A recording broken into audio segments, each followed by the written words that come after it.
Welcome, my dear wanderers of the uncertain night. It is I, Violet Nocturne, your guide through the labyrinth of unfathomable dread.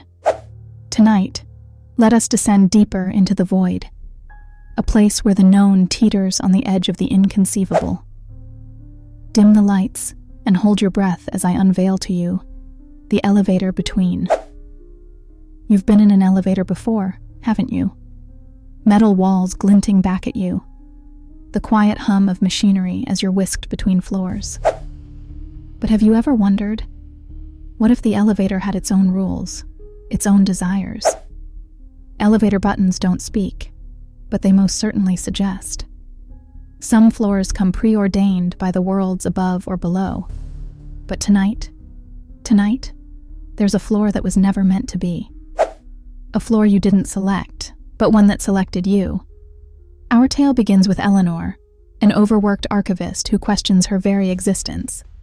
In a corporate high-rise, long past midnight, she waits for the elevator, a reluctant traveler from level 44 to the ground floor.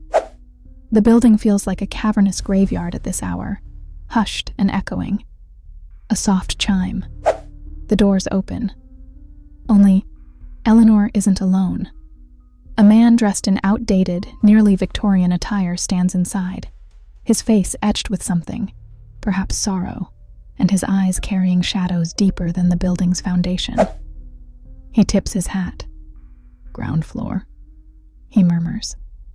Eleanor, politely startled, nods. Once inside, she presses the button.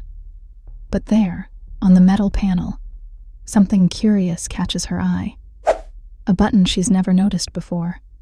Burnished gold, and embossed not with a number, but an ancient sigil she doesn't recognize. "Strange button," Eleanor mutters. Her words betray a curiosity she instantly regrets. The man turns, his shadow slanting unnaturally across the walls. "That," he says softly, "is a floor you don't visit willingly." But Eleanor's finger is already hovering just above it, a moth to the flame.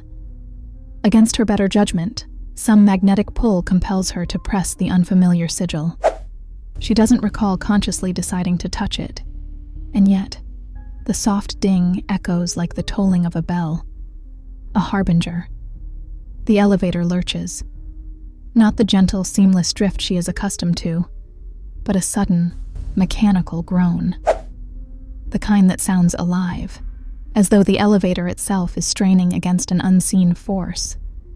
The golden numbers on the display start to spiral upward, or was it downward? Time feels irrelevant now. Then, it halts, not with a chime of arrival, but a screech of defiance. The doors hiss apart, revealing what can only be described as absence. At first, it appears to be an empty corridor, but the walls seem to breathe, pulsating faintly like the lining of a creature's throat. They're lined with panels of something reflective, not mirrors. No, reflections shouldn't stare back at you with their own set of eyes. Eleanor steps hesitantly out.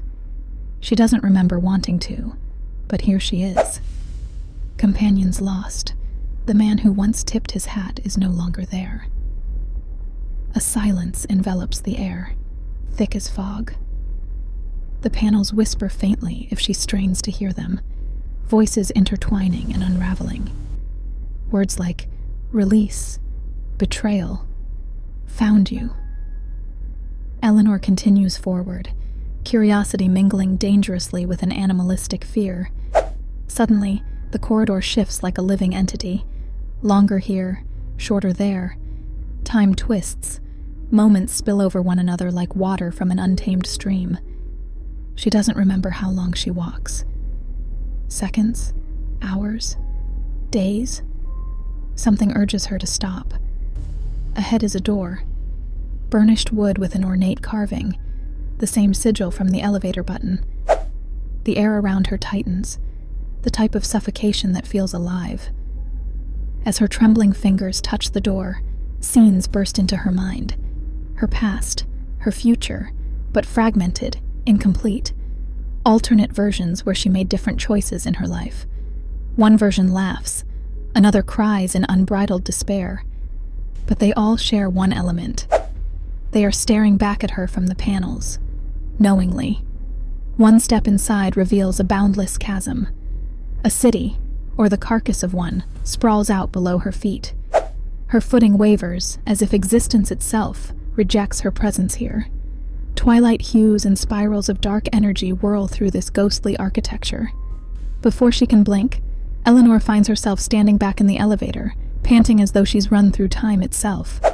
The man is there, expression unchanged, but beneath it lingers a slight smile of satisfaction, or relief.